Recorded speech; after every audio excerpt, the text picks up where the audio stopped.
Finally भाई लोग मेरा गुरु का और एक सिनेमा आने वाला है, स्प्रिट। ओके, कोई बात नहीं। এবার স্পিড নিয়ে কথা বলবো। স্পিড নিয়ে কথা বলতে গেলে সেরকম কোনো কিছু কথা বলার নেই। জাস্ট এটা আমরা ফার্স্ট টাইম সন্দীপ রেড্ডি বাঙ্গার মুভিতেই আমরা এরকম অ্যানাউন্সমেন্ট দেখেছি। জাস্ট টেক্সট আর ব্যাকগ্রাউন্ড মিউজিক অ্যান্ড সিনেমার বিএমজি দিয়েই, যেটা আমরা অ্যানিমেলেও দেখেছিলাম, যেটা ভালো লাগছিল। তো সেইভাবে ওটাকে অ্যানাউন্স করা হয়। আই থিঙ্ক খুব ভালো জিনিস। আই থিঙ্ক যেটা যদি তুমি পুল অফ করো বড় বিগেস্ট স্টারদেরকে, আর তারপরে তোমার নিজের একটা সিনেমা নিয়ে আসা, নিজের একটা মিউজিক বিএমজি দিয়ে সেটাকে অ্যানাউন্স করা, দেখতে ভালো লাগে। এর আগের বারও যেরকম অ্যানিমেলে খুবই দেখতে ভালো লাগছিল, যে রণবীর কাপুর, ওফ দারুণ লাগছিল।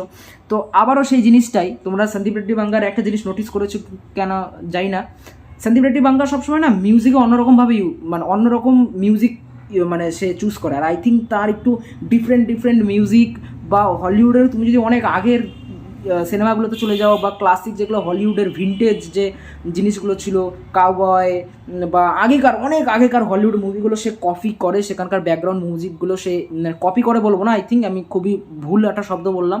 আই থিঙ্ক সেখান থেকে ইন্সপায়ার তিনি শেখেন।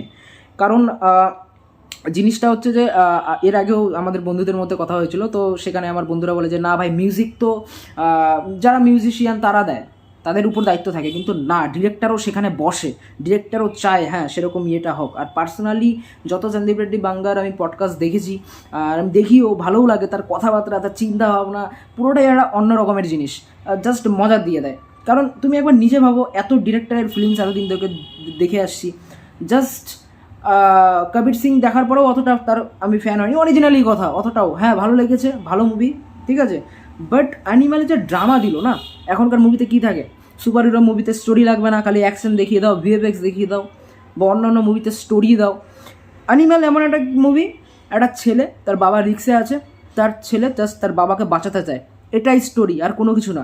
কিন্তু সেই ক্যারেক্টারটা কেমন, সেই ড্রামাটা কেমন, সেই জিনিসটা কীভাবে পোট্রে করতে পারছে, এটুকুতেই আমরা অ্যানিমালকে কোথায় উঠিয়ে দিয়েছি। আর আমরা উঠাইনি, সিনেমা এতটা ভালো হয়েছে এই বলে সিনেমা ওই জায়গাতে পৌঁছেছে, ঠিক আছে। এটা নিয়ে কত কন্ট্রোভার্সিয়াল হয়, হ্যান ত্যান, এই কত কিছু ফেমিনিজম, হ্যান ত্যান, এই ওই মেয়েদের জুতা চাটতে বলে, এটা ওটা হ্যান ত্যান, কত কিছুই না আমরা দেখলাম। কবির সিংয়েও কীভাবে মেয়েদেরকে চড় মারতে পারে, হ্যান ত্যান, এটা ওটা। দিস ইজ লাভ ল্যাঙ্গুয়েজ, যেটা তিনিও বলেন পডকাস্টে, যে আমি যদি একটা মেয়ে আমার গার্লফ্রেন্ড, তাকে আমার টাচ করতে, কিস করতে আমাকে বারবার পারমিশন নিতে হচ্ছে, তো হোয়াট টাইপ অফ গার্লফ্রেন্ড সেটা আমার, তাই কি না? সেটা সে বলে। আই থিঙ্ক এরকমভাবে কোনো দিনও ভেবেও দেখিনি। তার মুভি, তার পডকাস্ট দেখার পরে সেই জিনিসগুলো আমরা পোট্রে করতে পারি। আমি একজনকে ভালোবাসি, তাকে যদি আমি একটা হার্ড কোর চর না মারতে পারি, আমি তাকে ভালোবাসি বলেই তো সে যখন একটা ট্র্যাক থেকে হটে যাচ্ছে, বা সে যখন কোনো ভুল দিকে যাচ্ছে, তখন তো তাকে শাসন করার জন্য আমি এরকম করবই। আমি যদি রেড ফ্ল্যাগ হই, আমি যদি আমার যাই আসে না, আমি আরও 2-3টা মেয়ের দিকে নজর দিচ্ছি, তাহলে সে কী করছে না করছে আমার যাই আসবে না। বাট আমি যাকে সত্যিকারের ভালোবাসি, সে যদি কিছু বাইরে যায়, আমি তাকে চরও মারতে পারি, এটাই কথা। কিন্তু এটাই আজকালকার কিছু লোকেদের সেই জিনিসটা হজম হয়নি। সেটা নিয়ে পরের কথা বলবো, আমি অন্যদিকে চলে যাচ্ছি। তো স্পিডের অ্যানাউন্সমেন্ট বেরিয়েছে, সেখানে আর কেউ নয়, প্রভাস আছে। প্রভাসকে লাস্ট অরিজিনালি কথা বলবো, কোনো মিথ্যা কথা বলার কোনো কিছুই নেই। বাহুবলী 1 চুমু ছিল, ওইভাবে প্রভাসকে দেখানো, বা ওই পিক লেভেলে প্রভাস যাই না আর কোনো দিনও হতে পারবে কি পারবে না, আই থিঙ্ক হতে আর পারবেও না। ওটা একটা অন্যরকম ছিল, ওই প্রভাসকে কারোর সাথে কম্পেয়ার করাও যায় না, ওটা একটা অন্যরকমের প্রভাস। তারপরে প্রভাসকে সেইভাবে আর কোনো কিছু দেখতে পারিনি। সালারের সময় সেই জিনিসটা ধরে রাখে, আর সালার আসার পর আমার একটা রিয়েলাইজেশন হয় যে হ্যাঁ, প্রভাস এই টাইপের ক্যারেক্টারের জন্য বেস্ট। আই থিঙ্ক ব্যাডাস, ভয়ঙ্কর, ক্যামিও টাইপের যে সমস্ত ক্যারেক্টার্সগুলো হয়, বা কিছু একটা হবে। আর আমরা অন্য যখন সিনেমা দেখি, জাস্ট লাইক কেজিএফের মতোই, যে ডায়লগ ডেলিভারি হবে, তারপরে গিয়ে হিরোর এন্ট্রি হবে, ওগুলোতে না অন্য কোনো নায়ক থাকলে আমাদের একটু হাসি বেরিয়ে যায়, বা মনে হয় যে না মানায় না। বাট প্রভাসের ক্ষেত্রে এরকম আসেই না, মনেই হয় যে হ্যাঁ কিছু একটা আসছে, মানে অরা হয় কি না, আছে ভাই, প্রভাসের অরা জিনিসটা আছে। তো আই থিঙ্ক পার্সোনালি ফেভারিট বাঙ্গা, তারপরে এখন প্রভাস। আই থিঙ্ক প্রভাসের 2000 কোটি আই থিঙ্ক পার হবেই এবার, বাহুবলীর রেকর্ডও এবার ভাঙতে যাচ্ছে। তো বেসিক্যালি এই ট্রেলার অ্যানাউন্সমেন্টে বেশি কিছু আমরা দেখতে পাই না। কাস্টের দিকে যদি যাই, আমরা তৃপ্তি দিমলিকে দেখতে পাচ্ছি, প্রকাশ রাজকে দেখতে পাচ্ছি, বিবেক ওবরাইকে দেখতে পাচ্ছি, আর একটা খুবই ফেমাস অ্যান্ড খুবই ওল্ড জেনারেশনের একটা নায়িকাকে আমরা দেখতে পাচ্ছি, কাঞ্চনা তার নাম। তার বিষয়ে আমি অতটা জানি না, যখন আমি টাইটেল দেখে তার নাম সার্চ করি তো দেখতাম তিনি একটা ফেমাস অ্যাক্ট্রেস, অনেকেই হয়তো চেনো। আমি অতটা তাকে সেরকম সিনেমাতে দেখিও নি, আর তার সিনেমা অত আমি দেখিনি। তো দেখলাম ফেমাস একজন নায়িকা আছেন, আই থিঙ্ক তার কোনো মায়ের রোল বা কিছু একটা প্লে করবে। আর টেলারে দেখে যতটা আমরা বুঝলাম যে প্রভাস একটা আইপিএস অফিসার হবে, কিন্তু সে কিছু একটা কাণ্ড করেছে যার জন্য হয়তো তাকে কিছু একটা রেস্ট্রিকশনের মধ্যে রাখা হবে, বা কিছু একটা সে করেছে যার জন্য আমরা ট্রেলারের রাস্তায় দেখতে পারি যে তার পুরো বডিটা চেক আপ করো। আর প্রকাশ রাজ আই থিঙ্ক প্রভাসের উপরে হবে বা প্রভাসের একটা হেড হবে। আই থিঙ্ক আমরা যেরকম সন্দীপ রেড্ডি বাঙ্গার, আমি যেটা প্রিটেন্ড করছি ঠিক না, টেলার আসলে আমরা কনফার্ম হতে পারবো। আমরা সন্দীপ রেড্ডি বাঙ্গার অর্জুন রেড্ডি আর কবির সিং তো একই, সেখানে আমরা একটা ছেলের ভালোবাসার টক্সিসিটি দেখতে পারলাম।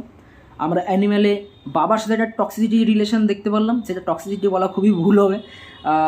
আর আই থিঙ্ক কবির সিংকেও টক্সিসিটি বলা ভুল হবে। এই সামহাও সবাই যেভাবে বলে সেই অর্থে আমারও মুখ থেকে সেটাই বেরিয়ে গেল।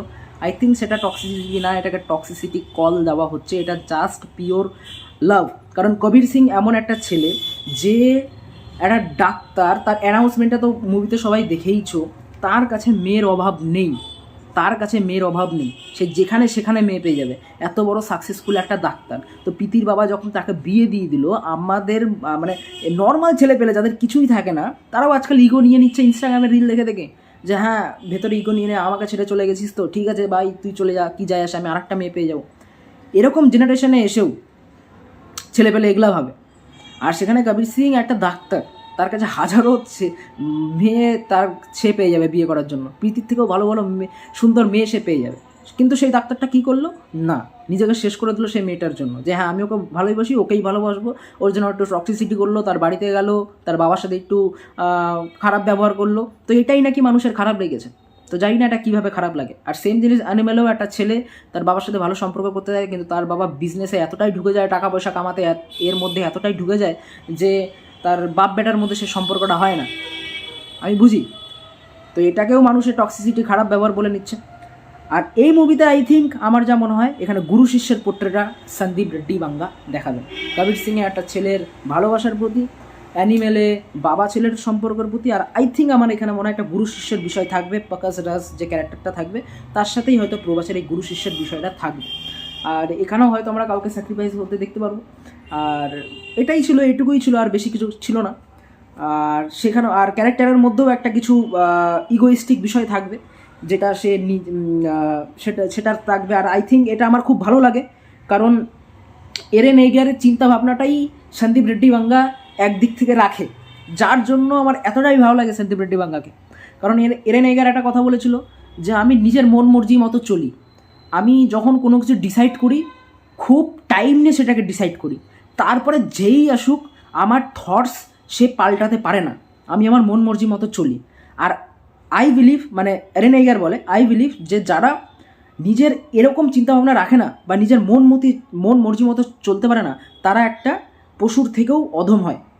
ঠিক আছে, তো সন্দীপ রেড্ডি বাঙ্গাও তার প্রত্যেকটা ক্যারেক্টারে এরকমই একটা জিনিস রাখে। কবির সিং যখন হ্যাঁ আমি ওকে ভালোবাসি তো ওকেই ভালোবাসি, ওই তো ওই না তো নই, এই যে তারা একটা চিন্তাভাবনাতে রাখে। অ্যানিমেলও হ্যাঁ আমি বাবাকে ভালোবাসি, বাবার জন্য যদি আমাকে কাউকে খারাপ ব্যবহারও করতে হয়, কাউকে যদি মেরেও ফেলতে হয়, আমি দেশের বাইরে গিয়ে তাকে মেরে আসবো, এই জিনিসটা তার মধ্যে পোর্ট্রেট রাখে। আর আই থিঙ্ক এই সিনেমা, এই ট্রেলারেও বা এই টিজারেও আমরা যেটা দেখতে পারি লাস্টের দিকে, প্রভাস একটা ওয়ার্ড ইউজ করে যে আমার একটা দোষ আছে, আমার একটা ব্যাড হ্যাবিট আছে, হয়তো সেই ব্যাড হ্যাবিটেই সে থাকে, সেটা তার চিন্তাভাবনা, সেটাতেই সে থাকবে, সে যাই হয়ে যাক, সেটার জন্য মানুষ তাকে টক্সিক বলুক, যেটার জন্য মানুষ তাকে খারাপ বলুক।